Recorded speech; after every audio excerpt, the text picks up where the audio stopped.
So I am here with my brother, my Jersey brother. I feel like so warm right now. I really do, because I'm here with Snake from Skid Row. First of all, it's amazing to see your face. There's something about a familiar face that makes everything right in the world. So it is wonderful to see your amazing face. Oh, vice versa. You're such a pleasure to look at as always and to speak with. And you've always been so gracious with me and our band. And you and your station are a big reason why we were able to break in New Jersey and out of New Jersey as We've well. been So around a long time. I wanted to talk to you before we get into this amazing record, which I think is amazing. The gang's all here. My hat just goes off to you guys. We're going to get into that in just a second. I wanted to talk to you about the Jersey scene. I've had a lot of my Jersey brothers on this feature with me. Zach Wild, Joe Lynn Turner, our good friend Steve Brown. And I always bring this up with these guys. I'm gonna go to a little. I have a prop. You ready for my prop? yeah, yeah. Here's the Nothing But a Good Time book. Okay, I love Great this book. book. All Yep, right, great but book. what I'm gonna tell you is, I always feel like we are unfairly represented, misrepresented, if you will, because you and me came up at the same time. I remember you in the clubs. You probably didn't remember me. I had bigger hair and stuff, but I remember you in the clubs, and I feel like we had such a scene here Oh my gosh, and absolutely. nobody freaking appreciated it. In this Uh, book, we got a nice little mention, blah, blah, blah, yada, yada. We had our own Sunset Strip, yeah, that we Route did. 35. I used to see you guys at the playpen. Oh, Skid Row's getting signed at Close Yeah, Encounters. We yeah. had everything going on that Route 35 strip. We had our own Sunset Strip, and we never get credit for that. The Jersey scene was slightly grittier than what was happening on the Sunset Strip. We weren't quite as pretty in Jersey. We were just a little more TT quick, if you know what I mean. Yeah, without a doubt. I've found that I was just talking about this earlier today as well, that I wouldn't have traded growing up in that scene for anything in the world. A lot of people make this assumption like we put the band together and went to LA. And I'm like, we didn't need LA and we didn't No. want LA. And that we wanted to be continue to be a part of the New York and New Jersey scene, in New Jersey in particular, because there was so many great bands and musicians, and there was a great camaraderie. I started playing clubs when I was 16 years old. So I got to go to like the Twisted Sister SMF parties when I was still in high school and And we got to, snuck in everywhere. oh I yeah. talked about this with Steve Brown. He was talking about like they'd go underground and like pop up places. Like we just snuck in places. There was no sort of you're of age, you're allowed. We just went. Well, I had a fake ID and I was Me fearless. too. So I could talk my way into a place. And so I used to go, to the Fountain Casino all the time. And Oh, the best. They had the yeah, rock room, they had the dance room. You go see Twisted Sister, yep, Prophet, TT Quick. yeah. We would be jamming with all of those bands, and we weren't even supposed to be in the damn parking lot. No, it was amazing. And that was my education. Like I remember Twisted Sister drawing 2,000 people there and they were unsigned. It was Yep. incredible. And I learned so much from them and from Kenny Dubman from Prophet, from Dave DiPietro and Mark from TT Quick and Big E for that matter. Amazing talents, amazing talents. That's the other thing. Not only did we have this great scene, but we had really talented people. We had guitarists like Kenny or vocalists like Ray Gillen. We had just a great, amazing talent roster of people who came out of the state of New Jersey. I still remember all the bands that I saw and played with because they all had such a profound effect on me. And having guys like Dave DiPietro and Kenny Dubman kind of take you under their wing and give you a great education, not only with guitar playing, but just the way navigating yourself through the club scene works. When you're 17 years old and you still are a senior in high school and you're hanging out till 4 in the morning, because at that time the clubs were still open till 3. My God. And then we'd hit the diner and have like an entire meal and then go home. And it Oh was yeah. just crazy. It was Oh no, we wild. would go to Peter Pan Diner. I'd get a pizza burger, and 2 hours later I had to go to school. Yeah, Me too. it was Be picking up great. my girlfriends for school after going to a profit gig at the Fountain Casino. It was like Yeah, crazy the things yeah. that we did. Can you imagine? Now you're dad. Can you imagine your kids doing that stuff now? My twins are 17, and I would go ballistic. I would go ballistic. Doing what we Actually, did. like I taught my wife and I talk about this. My wife is younger than me, but she had a similar upbringing, and so she was out doing all this stuff that not to the extent that I was, but she was a part of her scene where she grew up, and so we have war stories that we speak She's of. like a Long Island girl, your wife, right? Yeah, Yeah. she is now. She Very grew up. similar scenes. Yeah. Yeah, yeah, yeah. And but she grew up in like all over the world. North Carolina. She's an army brat. So she grew Wow. up in North Carolina and New Hampshire and Germany and Arkansas and then Jersey and then eventually Long Island. And so she but she was really involved at a young age in the Long Island scene out here. So we have similar stories, and just the thought of our kids experienced the same thing we did. We're like, no way. But it was great because it really was uh, a great community of people who kind of took care of each other. That's And what while Steve Brown said to me. He said the same thing. He said, we never competed with each other. We were all there to support each other. Everybody did what they could for our whole fellow musicianship community. So it's amazing you brought that up. Oh yeah, it was passed down to me, examples that were set by a lot of those bands, by bringing me in under their wing, and then we wanted to do the same thing too. And so there were bands, particularly Trickster, New Jersey, that we attempted to help out as much as we could, and hung out with all the time and had a blast, and would have just these great parties at our apartments and stuff like that. When I was living above a garage at a grandmother owned, and someone's grandmother, and like, and the floor was like at a slope, and your beer would fall off the table. And but those, we were poor, we were broke, we were But we living were in. happy. How Yep. happy were we? No cell phones, Yeah. no selfie pictures filtered.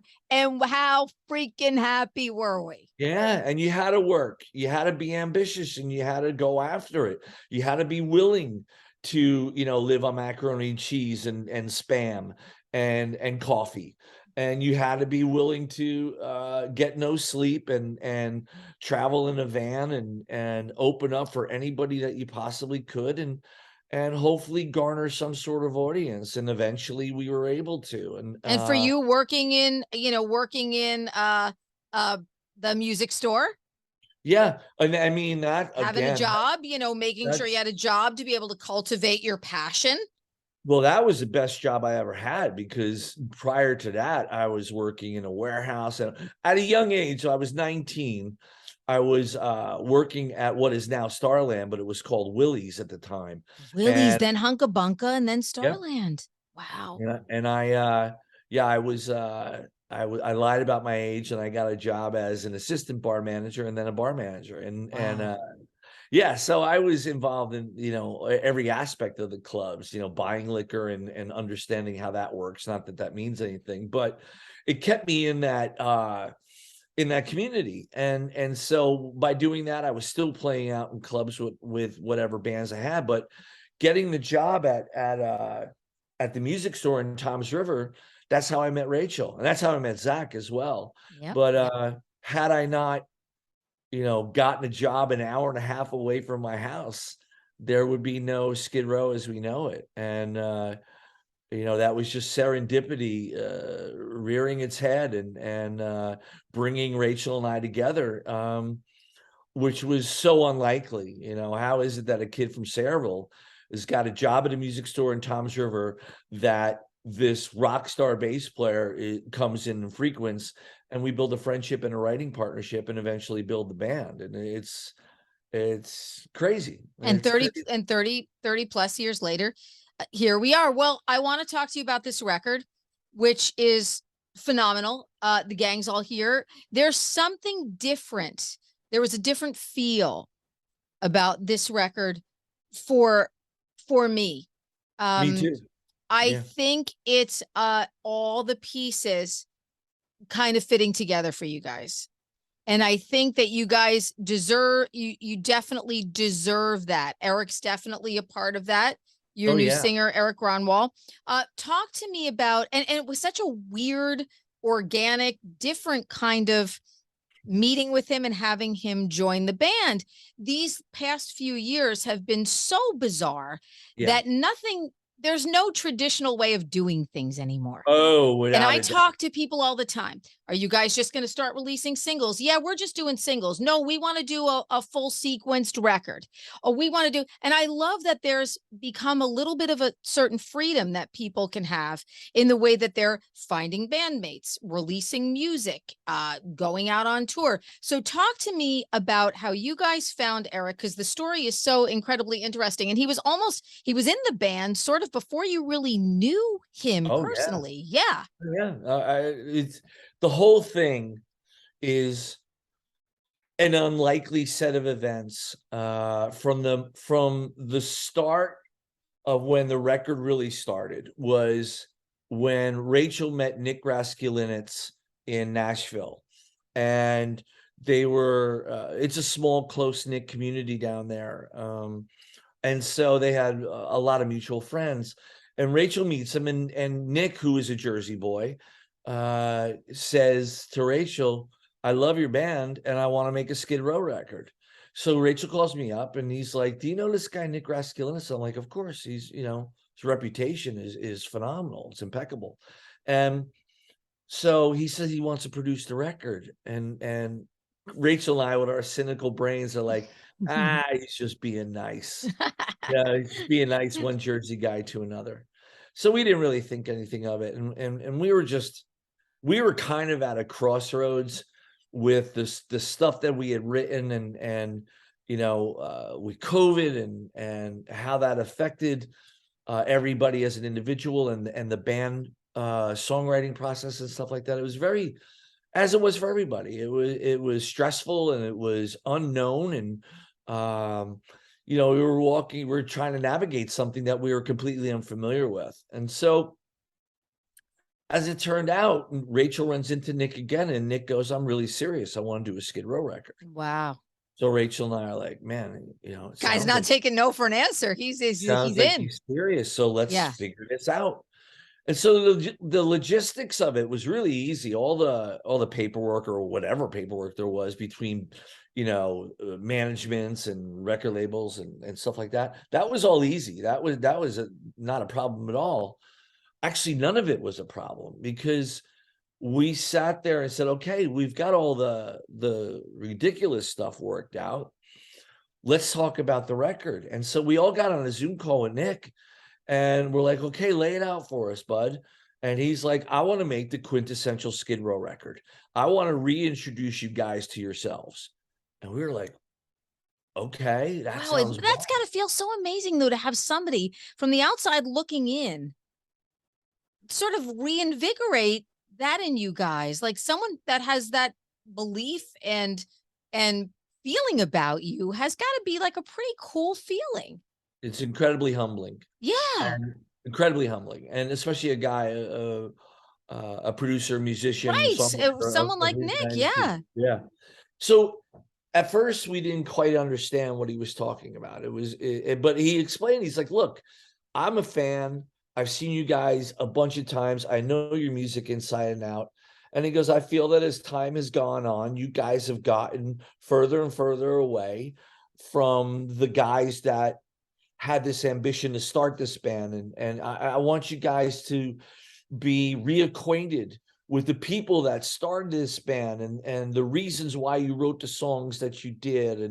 And he goes, "You can't, you can't, you'll never be 22 again, but there's this spirit that exists within you guys that I want you guys to meet again.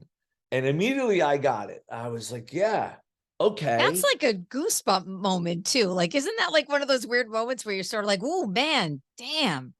Yeah, Yeah. because for me, it was about going back to who essentially I really am, which is this 16-year-old kid with an Ibanez Iceman Yeah. in front of a mirror, pretending he's Paul Stanley or Ace Frehley or Eddie or Randy Rhoads or whomever. And that's the essence of who I am. I mean, it's like an onion, life is layers, but you peel them away and that fire, that spirit still exists, the essence of who you are and why you do this. And I think everybody had a similar experience personally. And then when he started laying out how he wanted to do the record, he's like, I want to make the quintessential Skid Row record. And he goes, what we're going to do is we're going to take all these songs that you guys have written and we're going to deconstruct and rebuild them. And we were like, wow, we've never done that before. That's sounds amazing. And then quickly we realized as a band that in order to have that happen in any way, we had to put our complete trust in this guy.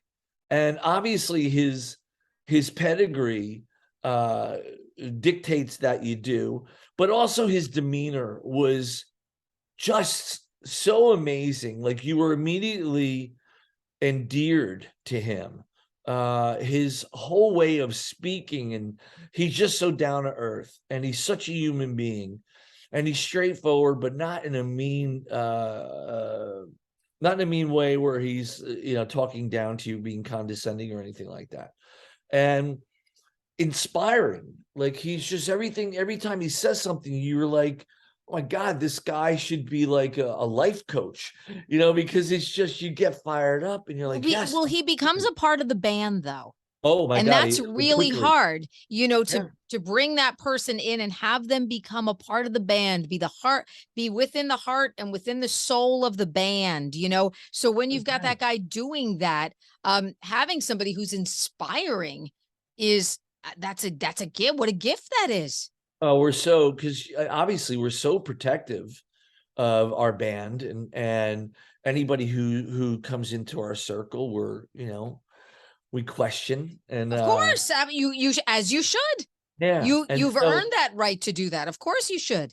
And so we're very particular, but he made it so easy. And then when we got we also realized that not only would we have to put our complete trust in him, but we also, in order to do that, we had to leave our egos in the parking lot. Like there's no space for that, or else this doesn't work. And so we gave ourselves up completely. We let go is what we did of our attachments to the songs as much as we could. And we learned really quick not to be defensive of the songs. Let there be a process. Embrace the process and see where it goes. And it might bring you right back to where you started. That's fine, but let's explore this. And that was really an exciting part. So we sat there and got in the studio, in the live room, and he set us up with amps and drums and we're loud. And he stood right in a circle with us, and we started going through everything, all the songs. And he started going, I love that part right there, I love that part isn't working for me, we need something else. And we were like, okay, and we start throwing ideas around, and all of a sudden this creative window is open for everybody, and we're sharing ideas, and one idea will be good, and then it'll inspire someone else to come up with a better idea. And he would do stuff like try to do something that is in the same essence of what you guys did in after the second chorus of Monkey Business. And we're like, I know that guy, Yeah. I know that guy. and immediately your train of thought is thinking differently. And you start interacting with everybody in the band, and everybody is just pushing each other until we all go, that's it. And we did that for every song. Cut a bunch of songs that just didn't cut the mustard, and at the end of the day, we felt that we had 8 songs that we could stand behind, and we had no problems with them whatsoever, no second guessing. And Nick is like, we need 2 more songs. So I think it was within the next couple days, Rachel came back with Not Dead Yet, and I came back with all the music and some melodies for World on Fire. And then we were in at SIR at that particular point, and we were just doing the same thing. Everybody contributing and everybody throwing ideas around and inspiring each other. And there's just this palpable excitement when you're in that sort of space where you don't have hours and hours of silence because no one's got any ideas. Everybody's just clicking. And we never really had that before. We never really experienced that before in that way, making a record. And so it was invigorating and inspiring, and it was a lot of fun. And you can hear it. I can hear it. I can hear it on this record. I mean, just from the opening, start riffs of Hell or High Water, and then just going through. And I mean, and I look at a song like October Song, and I think that's probably one of the best Skid Row songs ever, dare I say it. I mean, it's just, wow. I think it's a masterpiece that you guys put Thank you. together. Yeah. Thank you. A labor of love. Yeah, it comes in, especially like it gets like into like the 3-minute, you know, thing there, and I'm just like, whoa! I mean, this song just comes in, and it's just beautiful. Thank you. It's definitely one of the best songs you guys have ever done as a band. Wow, that means a lot. Thank I you. love it. I love it. So talk to me a little bit about Erik. Erik I is a was great, yeah. amazing, uh, invigorating, um, young. He was a fan of you guys, and yet still brought some amazing energy to the band, and seems to be a phenomenal fit. Yet he's Swedish, like, like of all the things that you couldn't imagine. Exactly. It's one of those things, again, just incredibly and unlikely pairing of people.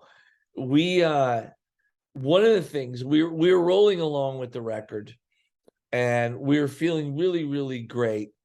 But there was this feeling underneath everything that had been going on for a little while, where ZP and the band we were starting to go separate paths.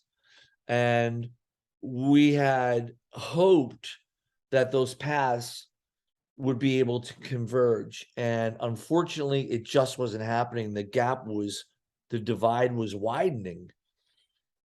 And we had to make a decision because things just weren't right. And we had all put in so much work into this record that was about 75% done. And we were like, we've got to make a decision. And it's still like, who parts ways with their singer when they're almost done with a record? I mean, it's unheard of. But we were going on gut instinct and nothing else. And so cut to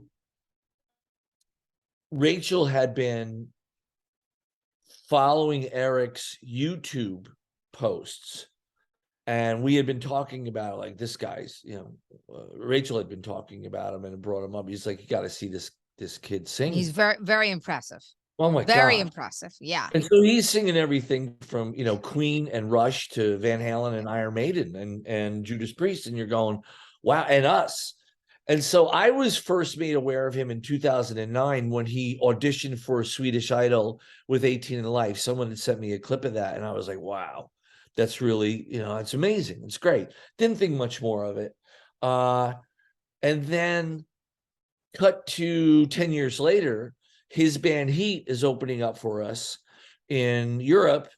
And we heard him sing every night, and he's great. But again, didn't have any real interaction with him, a hi, hello type of thing. But there was a couple times previous to that where a couple people that we knew that we respected in the business would come up to us and go, hey, we know everything's going really well for you guys, but if something ever happens, there's this kid in Sweden. And we're like, yeah, we know, we're familiar. And then when this went down, when we realized that we had to make a move, we had 2 or 3 songs with vocals on it, and it just we felt that it just wasn't the record that we wanted. That you And could be making. That you exactly. could be making. Yes. You know, wasn't the record that you could be making. Right. And there seemed to be so much passion around it and so much energy around it that I think that those tough decisions are tough decisions to make, but they're decisions that have to be made. Crazy. So we had a couple shows on the books and that we were attempting to salvage. And so Rachel had the idea of let's call him up and see if he'd be willing to fill in for these couple shows and see what happens. And wasn't his first show like the Scorpions show? Well, yeah, that's insane. Like it was a big Scorpions residency that you guys were opening, right? Yeah, but this is previous to that. This is wow, okay. This is like the end of February, end of February. And so we're like, he's like, I can't do it because of my health. My doctors, he's a cancer survivor, and that plays a lot into his mindset and his demeanor, because he is the most positive ball of energy who just celebrates life and lives in the moment every day. It's really inspiring and incredible to be around. But he couldn't do those shows. So we're like, how are we going to figure this out? So we were all like really enamored with his videos and his voice. And so we came up with the idea of like, let's send him a couple songs and just say, like, we've written a couple songs. We'd love to hear what you sound like on them. So one of the songs was The Gang's All Here. And he sent it back about less than 2 days later. And I was in an airport, and Rachel was in a different airport. Nick Raskulinecz was in Nashville.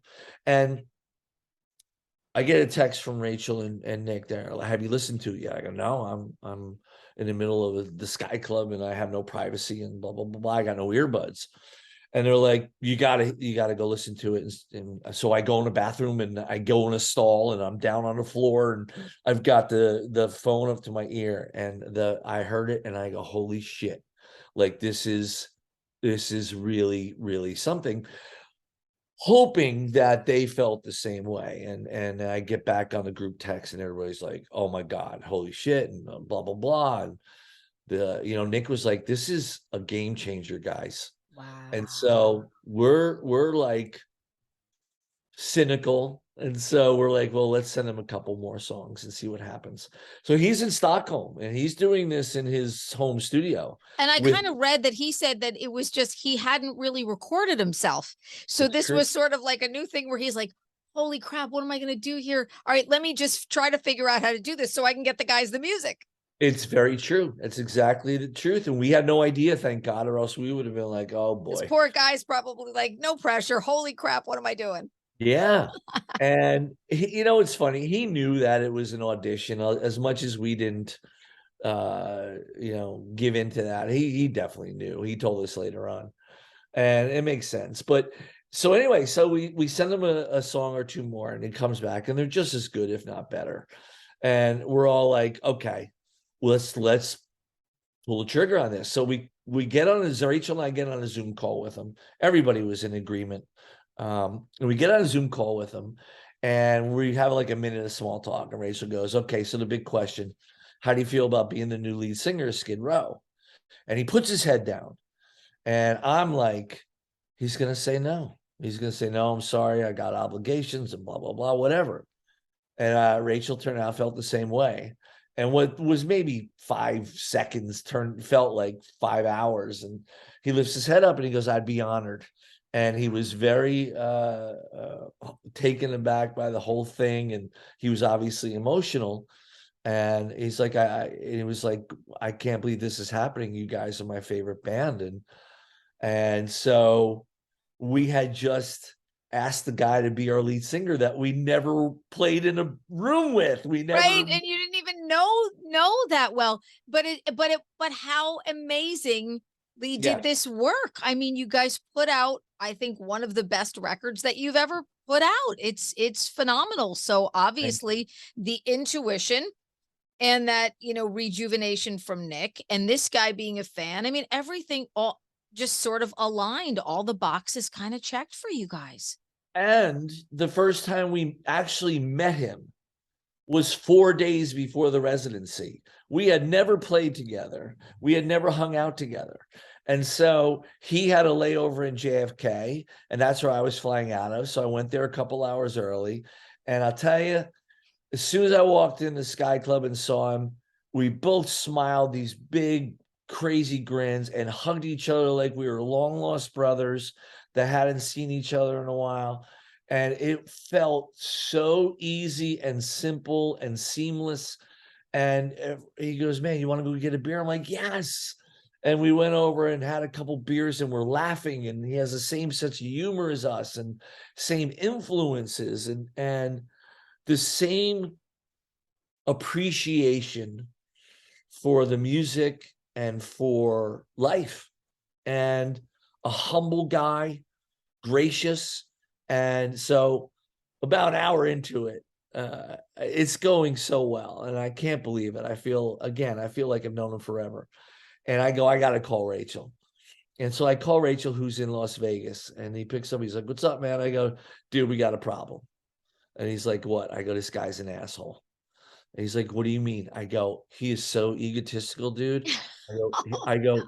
I go, "He can't stop talking about himself. There's nothing about the band. It's all about how he can elevate his name and his profile and stuff." I go, "I don't know what we're gonna do. We're in trouble." And he's like, "Oh no." I go, "Yeah, dude, it's awful." And then there's like silence, and then all of a sudden, Erik starts laughing in the background. He's like, "Oh, you're an asshole." I'm like, I'm like, "Dude, he's great." I go, "He's absolutely great." Oh my God. And so we all hooked up in Vegas that night. That was a Tuesday.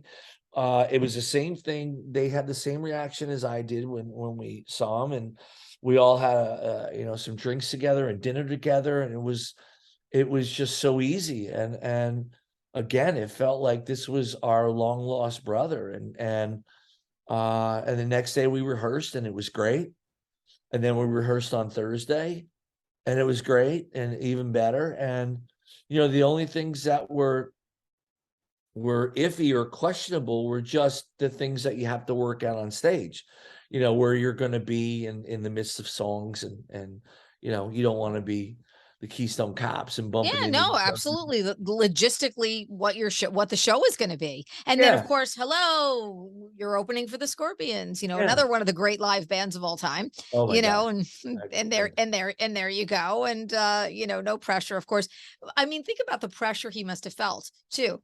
He's in his favorite band, fronting his favorite band. I mean, look, if you're on some kind of a giant mega TV talent show in your country and you're picking a Skid Row song of all the songs in the universe that you can pick, right. what a big Skid Row fan, this guy is. And then he's Yeah. opening for the Scorpions in Las Vegas, which is like the mecca, Yeah. of all the, I mean, it's just, it's crazy. It's crazy. So, I mean, yeah, trial by fire. All of it is You just, passed the audition. it's unbelievable, all of it. Yeah. And so we rehearsed Thursday, and we were like, "Let's not push this." So we took off Friday, and Yeah. we played our first show on that Saturday, which was literally 4 days after we had met, and 3 days after we had played together for the first time. And Brilliant. it was great. And here's the kind of guy that he is. He After all the high fives and the kind of the celebrating of what this thing could be and is, and he sends out a text to everybody that night, Friday night, and we had off on Saturday night, We had off on Sunday, and he sends out a text going, "Guys, can we get together tomorrow morning? And so we can go through what I did right and what I did wrong and how I can improve." And it was just so selfless and all about how I I'll can make say. the band. But yeah, and so it's Yeah, just been like that ever since. I'll And say. he Wow. but he finished 8 of the 10 songs on the record while he was before we even met him. And Wow. then he finished World on Fire and October Song in Las Vegas while we were Wow. doing the residency. Wow. And it's just like I said, it's just a dynamite record. It blew me away the first time I heard it. I was a start to finish, uh, made my top records of the year. Thank you. I That's want amazing. everybody to make sure that they get it, download it, grab it, however you get your, I always say to people, however you get your music these days, this is definitely a record you have to check out. I also want to say, when you guys are back in the area, will you please come by and see us? Of course. It's been long overdue, and I miss having you guys in studio. We could do something for the station. We can get involved in doing a show, but I would love, the station to be behind you guys, and I would love to do something very Jersey centric with you. I'd love to meet Erik Gronwall. I'd love to have him come out and do something, and kind of all get together and have our Jersey listeners and our Jersey band reconnect. Well, you guys have always been great to us, you in particular, and you guys have supported us since the very, very beginning. And you played a big part in us having success in New Jersey and beyond. And so, of course, you guys are family. Yeah, And that's how I feel about you as well. Time Bomb is on the station now and everybody's loving oh, it, and it's just great. thank you. It's just a gritty, we need these down dirty, gritty, just rock and roll guitar records. I mean, and that it always takes me back to the sound of New Jersey, but that's the sound of New Jersey. Without a doubt. I mean, that's how we were raised. And all the bands that came through New Jersey that had any staying power were all loud guitars, loud drums, and loud vocals and attitude.